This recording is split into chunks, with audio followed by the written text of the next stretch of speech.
और लगातार करीब 3 घंटे तक अपने घोड़े की सवारी करवाई। मुझे काफी अच्छा और सुकून मिल रहा था और बहुत दर्द भी हो रहा था। दर्द इसलिए हो रहा था कि घुड़सवारी करते समय मेरी कमर में मोच आ गई थी। उसके बाद बड़े पापा मेरा बहुत ख्याल रखते थे और मैं भी अपने बड़े पापा का बहुत ख्याल रखती थी। मेरे बड़े पापा ने मुझे वह खुशी दी थी जो मेरे पति को देना चाहिए थी। मेरा नाम चंचल है, मैं 25 साल की लड़की हूँ और अभी अभी ही 1 महीने पहले मेरी शादी हुई है। 1 महीनों के बाद मैं अपने गाँव अपने बड़े पापा से मिलने आई थी। प्रीति मेरे घर में काम करने वाली 23 साल की लड़की थी, दिखने में ठीक थी। मेरे बड़े पापा घर में अकेले रहते हैं। मेरी माँ जी का स्वर्गवास 1 साल पहले हो चुका था। मेरा छोटा भाई है पर वह पढ़ने के लिए दिल्ली गया है। मेरे बड़े पापा अपने गांव में सबसे बड़े हैं और उनकी बात कोई टालता नहीं है। उनका नाम प्रताप सिंह है और वह सच में अपने गांव के चौधरी ही हैं। मैंने बचपन से ही बड़े पापा को कड़क और मजबूत शख्स की तरह देखा है। उनकी चाल बोलने का तरीका सब मर्दाना लगता है। उनके पास एक घोड़ा भी है। हाँ, तो कहानी पर वापस आते हैं।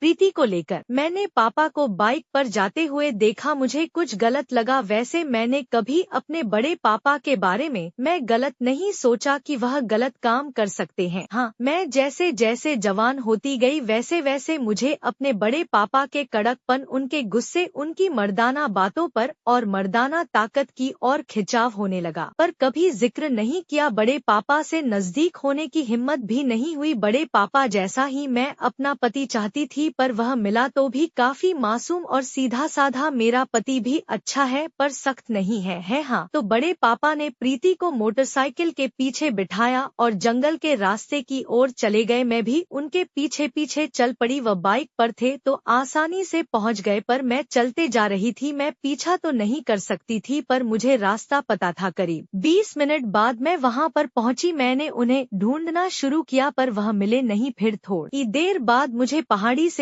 अजीब आवाज सुनाई दी। मैं जंगल के रास्ते से ऊपर की ओर चढ़ने लगी। वैसे वैसे आवाज तेज होती गई। मुझे आसानी से पता चल गया कि यह आवाज प्रीति की और धीरे धीरे मैंने प्रीति की आवाज को पहचान लिया। 2 मिनट के लिए मैं रुक गई कि कहीं मैं गलत तो नहीं कर रही। अगर बड़े पापा को पता चल गया तो क्या होगा, पर फिर सोचा कि शायद सुधीर अंकल प्रीति को बुलाए हो और बड़े पापा सिर्फ उसे छोड़ने आए हो। तो यह सोचकर मैं फिर से आगे चली। आगे चलते ही मैंने बड़े पापा की बाइक को देखा और पीछे हट गई। फिर मैंने इधर उधर देखा कि कैसे देखूं कि बड़े पापा को पता ना चले। फिर मैंने एक पत्थर देखा और पत्थर के ऊपर चढ़कर देखने लगी। अब मैं उनसे थोड़ा सा ऊपर थी तो उन्हें पता चलने की गुंजाइश कम थी। फिर मैंने ऊपर होकर देखा तो प्रीति घोड़े की सवारी कर रही थी और बड़े पापा प्रीति को घोड़े की सवारी करना सिखा रहे थे। मैंने कभी बड़े पापा को ऐसे नहीं देखा था और बड़े पापा को देखकर मैं हैरान हो गई। बड़े पापा जबरदस्त तरीके से प्रीति को घोड़े की सवारी करना सिखा रहे थे। वह पसीने से बिल्कुल भीग गई थी। मतलब मैं समझ गई कि बड़े पापा उसे लगभग 20 मिनट से सिखा रहे थे। मेरे बड़े पापा को गांव में सब साहब जी कहकर बुलाते थे। प्रीति की जबान लड़खड़ा रही थी, वह काफी थक गई थी। बड़े पापा रोकने का नाम नहीं ले रहे थे। ऊपर से बड़े पापा की जबरदस्त घोड़ सवारी देखकर मेरी भी इच्छा होने लगी। बेचारी प्रीति, मैं उसकी हालत समझ रही थी, वह काफी थक गई थी। मैं बड़े पापा और प्रीति को देखने के चक्कर में भूल गई कि मैं पत्थर पर खड़ी थी और मेरे हिलते ही पत्थर हिल गया और मैं नीचे गिर गई। मैं सीधा उन दोनों के सामने आ गई। दोनों मुझे देखकर चौंक गए और बड़े पापा ने एकदम से अपनी धोती उठा ली। मैं भी शर्मा गई। मुझे और कुछ नहीं सूझा तो मैं वहां से चल दी। अब मैं बड़े पापा का सामना नहीं कर सकती थी। बड़े पापा क्या कहेंगे। एक टाइम पर तो मुझे अपने पति के घर चले जाने का भी ख्याल आया। मैं बड़े पापा के डर से जल्दी जल्दी से चली जा रही थी और इतने में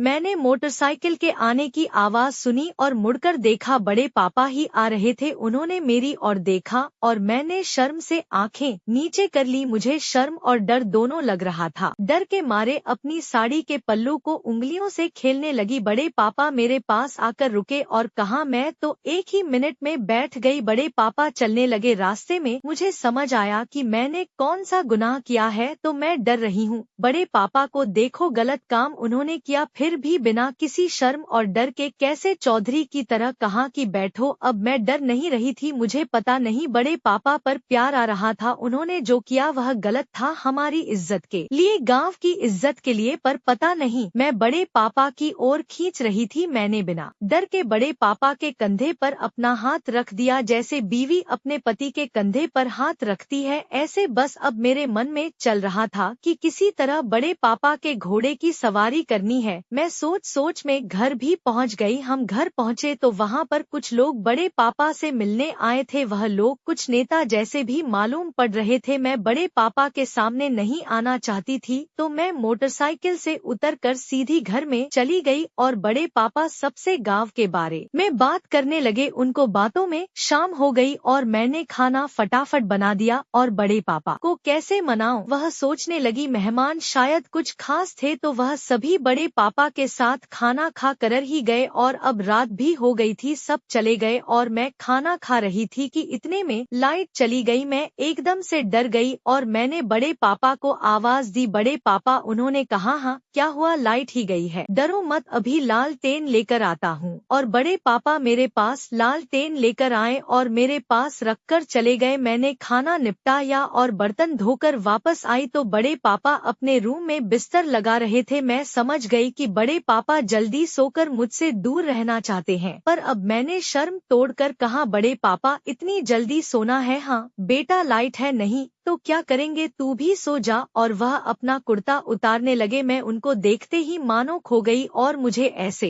उनको देखते हुए बड़े पापा ने देख लिया और बोले, क्या देख रही है, चंचल जा सो जा। बड़े पापा ने मुझे होश में लाने के लिए ऐसा कहा। मैं बोली, बड़े पापा वह क्या है कि लाइट के बगैर डर सा लगता है। उन्होंने ने कहा, इसमें कैसा डर, तू बचपन से इसी गांव में बड़ी हुई है, यहाँ अक्सर लाइट आती जाती है। बड़े पापा ने मुझे समझाते हुए कहा और जमीन पर अपने बिछाने पर बैठ गए। मैं भी बड़े पापा के जवाब के लिए तैयार थी। हाँ बड़े पापा, पर आज डर लग रहा है और इससे पहले कि बड़े पापा मुझे मना करें, मैं बड़े पापा के पास उनके बिस्तर पर जाकर बैठ गई और बड़े मधुर आवाज में कहा, बड़े पापा प्लीज जब तक लाइट आना जाए तब तक सोने दो, फिर मैं चली जाऊंगी। बड़े पापा ने एक नजर मेरी और देखा। अब उनके पास कोई चारा नहीं था। कितना भी कठोर बाप हो पर बेटी ऐसे कहे तो मान ही जाता है और बड़े पापा भी मान गए। उन्होंने कहा, ठीक है सो जाओ, और वह भी लेट गए। उन्होंने एक हाथ अपने सर के नीचे रखा और दूसरा अपनी छाती पर और आंखें बंद करके लेट गए। मैंने भी फिर हिम्मत करते हुए बड़े पापा के छाती पर रखे हुए हाथ को पकड़ा और उसे साइड में बड़े पापा के हाथ को तकिया बनाकर सो गई। बड़े पापा ने एकदम से फिर से मेरी ओर देखा और इस बार मैंने उन्हें एक हसीन मुस्कुराहट दी और सो गई। अगले दिन उनके मन में क्या चल रहा था जानने के लिए मैंने तभी एक आइडिया निकाला। सुबह नाश्ता करते समय मैं बोली, बड़े पापा आपकी छाती पर कितने सारे बाल हैं? फिर बड़े पापा थोड़े गुस्से में बोले, क्यों तुम्हें कोई तकलीफ है? नहीं बड़े पापा, मुझे क्यों तकलीफ होगी, आप भी ना हमेशा गुस्से से बात करते हो। मैं तो यह कह रही थी कि कितने अच्छे लगते हैं आपके सीने पर यह बाल। फिर मैं बोली, बड़े पापा मैं भी आपके घोड़े की सवारी करनी चाहती हूँ, जिस तरह प्रीति को अपने घोड़े की सवारी करने दी मैं भी करना चाहती हूँ। बड़े पापा बोले, चंचल ये तुम क्या कह रही हो? बड़े पापा ने अब बिल्कुल नॉर्मल तरीके से बात की। अब उनकी आवाज में कठोरता नहीं थी, अब वह पिघल रहे थे। उसके बाद मैं बोली, कुछ नहीं बड़े पापा, मुझे आपका घोड़ा बहुत पसंद आ गया है। मैंने तक बड़े पापा के घोड़े को आजाद कर दिया और वह बाहर आ गया था। मैंने पहली बार इतना बड़ा घोड़ा देखा था। बड़े पापा के घोड़े को देखते ही मैं घोड़े पर बैठ गई और बड़े पापा को देखने लगी, पर इतने में पता नहीं बड़े पापा को क्या हुआ कि वह मेरे पास आए और बोले, किसी को पता तो नहीं चलेगा। मैं मन ही मन खुश हो गई, पर मैंने बड़े पापा की बात का जवाब नहीं दिया। कुछ देर बाद मैं बोली, मैं प्रीति से भी हटके मुझे घोड़ सवारी सीखनी है। उसके बाद बड़े पापा मुस्कुरा दिए और लगातार करीब 3 घंटे तक अपने घोड़े की सवारी करवाया। मुझे काफी अच्छा और सुकून मिल रहा था और बहुत दर्द भी हो रहा था। दर्द इसलिए हो रहा था कि घुड़सवारी करते समय मेरी कमर में मोच आ गया था। उसके बाद बड़े पापा मेरा बहुत ख्याल रखते थे और मैं भी अपने बड़े पापा का बहुत ख्याल रखती थी। मेरे बड़े पापा ने मुझे वह खुशी दी थी जो मेरे पति को देना चाहिए थी। हेलो दोस्तों, आपको यह कहानी कैसी लगी कमेंट बॉक्स में जरूर बताएं और आपसे निवेदन करती हूँ कि अगर आप हमारे चैनल पर नए हैं तो हमारे चैनल ड्रैगन माय वॉइस को सब्सक्राइब जरूर करें, हमें सपोर्ट करें। हम आपके लिए रोमांटिक कहानियाँ लाते रहेंगे। धन्यवाद, मैं आपकी जान।